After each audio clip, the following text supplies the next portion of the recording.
So hello my dear students, कैसे आप सभी। आशा करते हैं आप सभी बहुत अच्छे से होंगे। स्वागत है आप सभी का एक बार फिर से हमारे एक और नए वीडियोज़ में। और जैसा कि हमने आपको बताया था हमारे चैनल मैथ्स वायसनी सर पर क्लास 12th और क्लास 10th के मैथ्स से रिलेटेड कंटेंट प्रोवाइड होंगे। तो हमने इससे पहले पिछले वाले वीडियो में आपको जो यूपी बोर्ड एग्जाम 2025 को ध्यान में रखते हुए मैथ्स क्लास 10th के जो क्विक रिवीजन हमने स्टार्ट किया है, तो उसमें आपको एक और नई वीडियो प्रोवाइड करने जा रहे हैं। तो चलिए बढ़ते हैं अपने आज के इस वीडियो की तरफ, और इसमें जो आपके क्वेश्चन होंगे उनको अच्छे से सॉल्व किया जाएगा। तो आज का हमारा पहला क्वेश्चन चलिए देखते हैं बोर्ड की तरफ। इस टाइप से है। और कोई भी अगर प्रॉब्लम होती है अपनी कमेंट के थ्रू में जरूर से बताइएगा, क्योंकि बच्चों हमसे ये रिक्वेस्ट की सर आप फिर से अपना वीडियो यूट्यूब पे प्रोवाइड कीजिए, जिससे हमें कुछ जो हमारी प्रॉब्लम्स को सॉल्व कर सकें अच्छे से। तो बच्चों की प्रॉब्लम को ध्यान में रखते हुए हम एक नया वीडियो फिर से लेकर के आए हैं, और आप सभी का सहयोग हमारे लिए बहुत ऐसे रहा है, और आगे भी मैं ऐसे सपोर्ट करते रहिएगा। तो आप सभी के सहयोग के माध्यम से हम आगे बढ़ते हैं। और हमारा आज का ये पहला क्वेश्चन, तो चलिए बढ़ते हैं। हमारा क्वेश्चन इस प्रकार से है। तो देखिए हमारा पहला क्वेश्चन है आज का, अतले उत्तरी प्रश्न जो आपसे पूछ लिए जाएंगे 2 मार्क्स में 2 नंबर में पूछा जाता है। तो कह रहा है 867 तथा 255 का लासा तथा मासा ज्ञात कीजिए। तो देखिए लासा और मासा हमने आपको इससे पहले वाले वीडियो में बताया था। लासा में क्या करते हैं, हम लासा में जो चीज़ें हमें कॉमन मिल जाती हैं उनको लिख लेते हैं, जो नहीं मिलता वो भी सारे फैक्टर लिख लेते हैं। और मासा क्या होता है हमारा, मासा को इसको इंग्लिश में HCF बोलते हैं, इसको हाईएस्ट कॉमन फैक्टर बोलते हैं।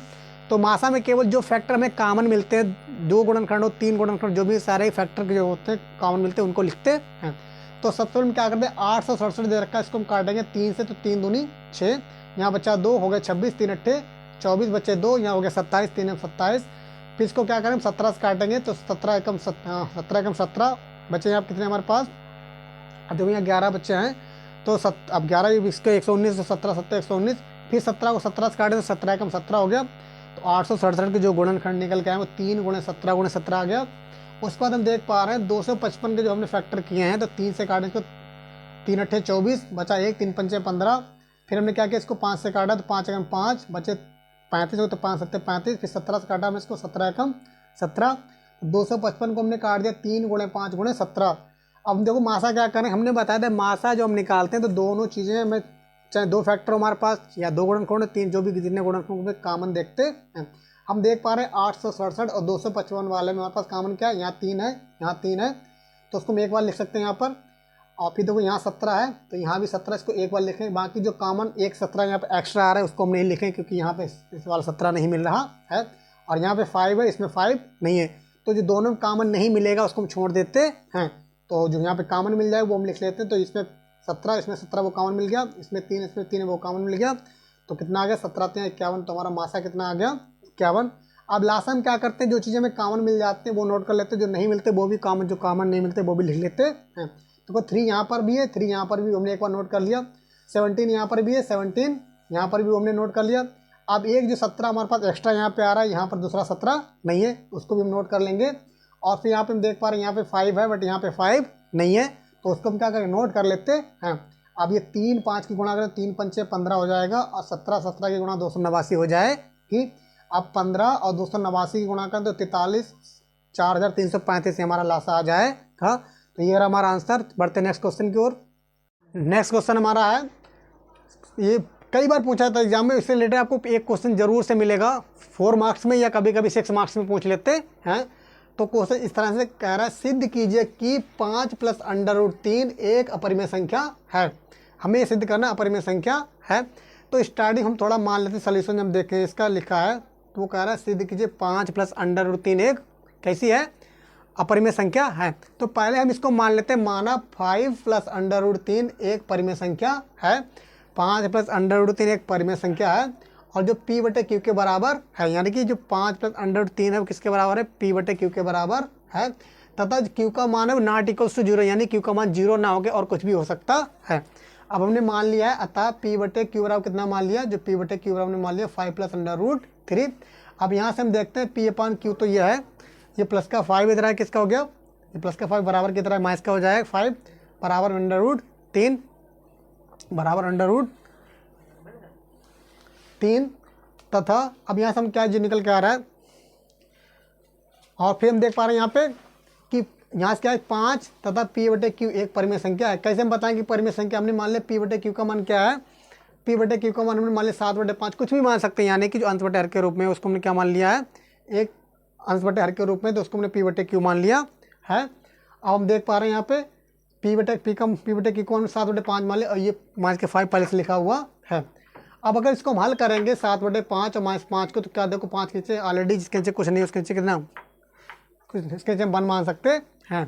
तो हमने 1 मान लिया। अगर इसको हल करें 7 एकम 7 और 5 25, यानी कि या 5 एकम 5, जब हर अलग अलग हो तो कैंची गुणा करते हैं, तो ये कितना हो जाएगा 7 एकम 7 5 25, 25 में से 7 जाए कितना -18/5, यानी कि इसको जो हमने हल किया है, कुछ भी मान सकते हैं आप नंबर, तो क्या निकल गया एक परिमेय संख्या बनेगी। तो यहाँ से प्रूफ, यहाँ से सिद्ध होता है कि √3 क्या एक परिमेय संख्या बन जाती है। यहाँ से सिद्ध होता है। वैसे तो हम जानते हैं जितने अंडर वाले नंबर होते हैं सब अपरिमेय होते हैं, बट यहाँ से ये सिद्ध हो रहा है कि जो P/Q -5 किसके √3 के बराबर, इससे जब ये परिमेय संख्या है तो ये भी इसके बराबर है। इसका मतलब ये भी क्या होगी, परिमेय संख्या होगी।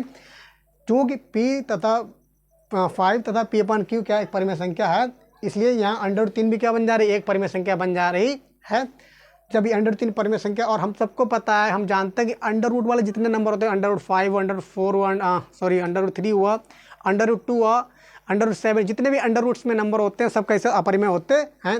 बट यहाँ से √3 क्या एक परिमेय संख्या सिद्ध होकर के आ रही है। तो हम मान सकते हैं कि एक परिमेय संख्या और एक अपरिमेय संख्या कभी भी आपस में बराबर नहीं हो सकती है। तो यहाँ से निष्कर्ष हमारा निकल के आ रहा है, चूँकि एक अपरिमेय संख्या एक परिमेय संख्या के बराबर नहीं हो सकती है, अतः √3 नॉट इक्वल टू P/Q -5, यानी कि √3 का मान P/Q -5 के बराबर नहीं हो सकता है। अतः हमारी कल्पना जो हमने स्टार्टिंग में मानी थी, माना 5/3 एक परिमेय संख्या है, तो हमारी ये कल्पना क्या असत्य हो जा रही है। अतः हमारी कल्पना असत्य है कि दी गई संख्या परिमेय है, यानी दी गई संख्या परिमेय नहीं हो सकती। तो यहाँ से क्या निष्कर्ष निकलेगा, यहाँ से ये निकलेगा अतः 5 + √3 एक अपरिमेय संख्या है, और ये हमें सिद्ध करना था। तो ये हमारा आंसर। इससे जरूर इस टाइप का क्वेश्चन आप रिलेटेड पूछा जाएगा 4 मार्क्स या 6 मार्क्स में, और सेम इसी तरह एक क्वेश्चन हम आपको देते हैं आगे, इसको जरूर से कीजिएगा। अभी हमने बोला कि सेम क्वेश्चन जो सेकंड में लगाया है, सेम उसी तरह क्वेश्चन नंबर 3rd और 4th अपने आप से करेंगे। तो ये सेम जो क्वेश्चन में सेकंड हमने बताया उसी तरह है। कर सिद्ध कीजिए कि 5 - √3 एक अपरिमेय संख्या है, और क्वेश्चन नंबर 4 भी उसी की तरह है, सिद्ध कीजिए कि 2 - √5 एक अपरिमेय संख्या है।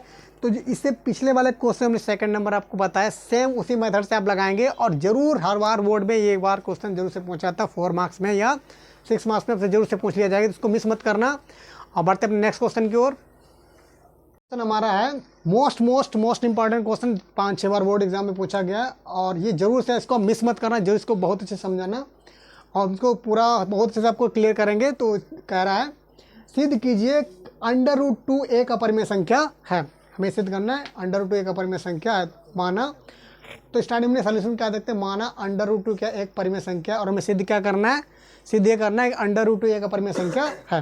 तो स्टार्टिंग में हमने मान लिया, माना √2 एक परिमेय संख्या है, और इस परिमेय संख्या को हमने किसके बराबर मान लिया, A/B के बराबर मान लिया है।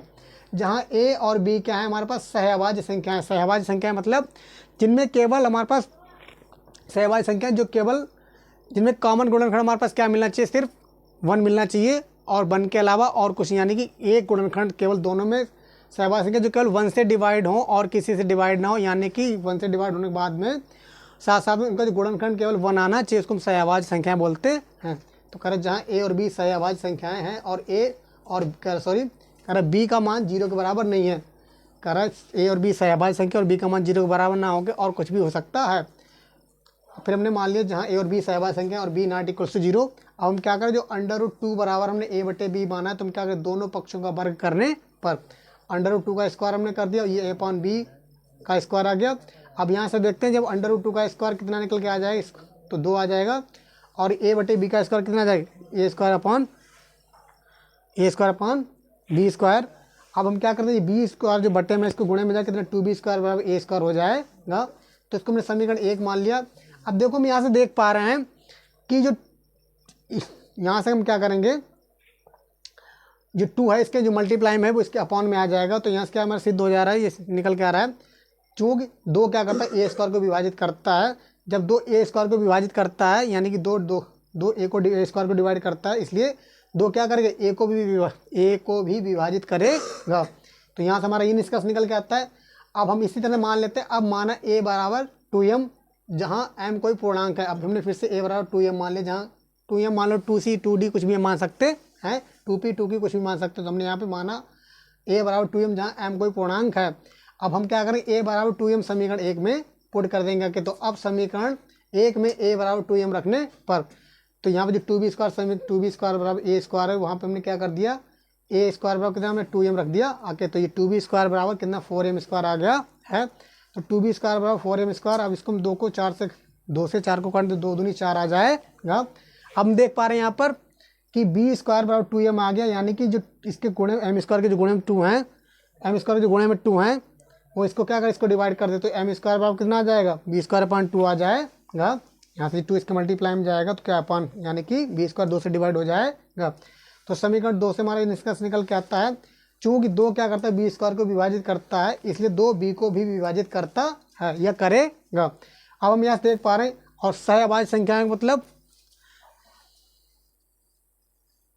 सहअभाज्य संख्या का मतलब जो आपको बताया था कि वह संख्या जो केवल 1 से डिवाइड हो और 1 के अलावा किसी और से डिवाइड ना हो, या उनके गुणनखंड, उनके a और b के गुणनखंड में केवल 1 आना चाहिए और उसके अलावा और कुछ नहीं आना चाहिए।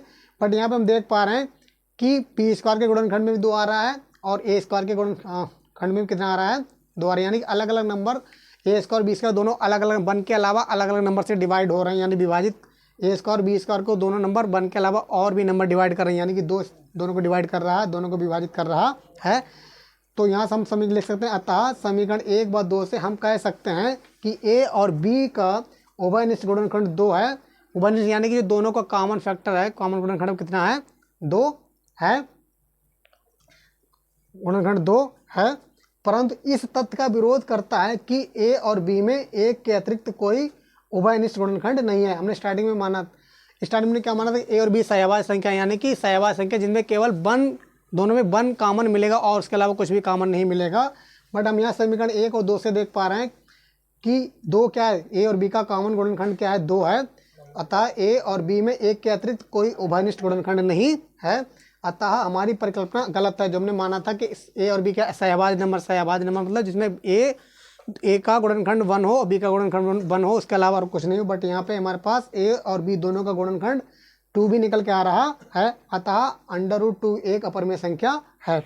तो ये मोस्ट इंपॉर्टेंट क्वेश्चन था। सेम इसी तरह क्वेश्चन आपको खुद से करना है, और वो क्वेश्चन इस टाइप से सिद्ध कीजिए √3 एक अपरिमेय संख्या है, सिद्ध कीजिए √3 एक अपरिमेय संख्या है। तो खुद से हल करेंगे। बढ़ते हैं नेक्स्ट क्वेश्चन की ओर। नेक्स्ट क्वेश्चन हमारा है, व्याख्या कीजिए क्यों 17 × 5 × 11 × 3 × 2 + 2 × 11 एक भाज्य संख्या है। ये 2-3 बार बोर्ड एग्जाम में क्वेश्चन पूछा गया है, इसको अच्छे समझना है। तो हमें दिखाना है कि 17 × 5 × 11 × 3 × 2 + 2 × 11 एक भाज्य संख्या है। हम देख पा रहे हैं यहाँ पर 17 × 5 जो दे रखा है, 17 × 5 × 11 × 3 × 2 + 2 × 11। तो दोनों दो कॉमन कितना मिल रहा है, यहाँ 2 है, यहाँ भी 2 है, कॉमन मिल जाएगा। यहाँ 11 है, यहाँ भी 11 कॉमन मिल जाएगा। और जब कॉमन चला है तो यहाँ कितना बचेगा, यहाँ से 17 बचेगा, यहाँ से 5 बचेगा, ये यहाँ से 3 बचेगा, और यहाँ से 2 तो ये कॉमन चलेगा दोनों। तो क्या इसके गुणे में 1 है, छिपा हुआ है, वो हमें यहाँ 1 दिख जाएगा। अब यहाँ से हम देख पा रहे हैं कि ये जो सबकी अगर मल्टीप्लाई कर इसको ऐड करेंगे, और फिर हमारे पास ये नंबर जो निकल के आएगा, जो इसकी सबकी मल्टीप्लाई करके इसको ऐड करेंगे, इन सबकी मल्टीप्लाई करके, तो यहाँ से निकल के आ जाएगा कि ये पूरा नंबर क्या डिवाइड हो जाएगा। अतः अंकगणित की आधारभूत प्रमेय के अनुसार 17 × 5 × 11 × 3 × 2 + 2 × 11 एक भाज्य संख्या है। यही हमको सिद्ध करना था। तो आज के लिए बस इतना ही, मिलते हैं अपने नेक्स्ट वीडियोज़ में। और जैसा कि हमने आपको बताया कि अगर आपको हमारा चैनल अभी तक आपने लाइक और सब्सक्राइब नहीं किया है, तो जरूर से अपने चैनल, हमारे channel maths by Yasmin sir को सब्सक्राइब कीजिएगा, और बेल आइकन पर नोटिफिकेशन पे ऑल पे नोटिफिकेशन पे क्या लाइक कीजिएगा, और अपने सभी दोस्तों तक इस चैनल को शेयर कीजिएगा, जिससे वो भी क्या करें, इस चैनल के माध्यम से अपनी स्टडी को अच्छे से कर सकें। और जो मैथ्स हमने आपको बताया था board exam 2025, UP board exam 2025 के को ध्यान में रखते हुए बच्चों के लिए, जो बच्चों ने रिक्वेस्ट की सर फिर से वीडियो बनाने के लिए, तो हम इसको चैनल पे वीडियो बनाना स्टार्ट किए हैं। तो इसके माध्यम से बच्चे 2025 यूपी बोर्ड एग्ज़ाम की अच्छे से तैयारी कर सकते हैं। और अभी हमारा ये क्विक रिवीजन चल रहा है, तो इसके माध्यम से बच्चे बहुत अच्छे से तैयारी करेंगे, और आपका सहयोग हमारे लिए बहुत आहिस्ते रहा है, आगे भी से सपोर्ट करते रहना। मिलते हैं अपने नेक्स्ट वीडियोज में। आज के लिए बस, जय हिंद, वंदे मातरम।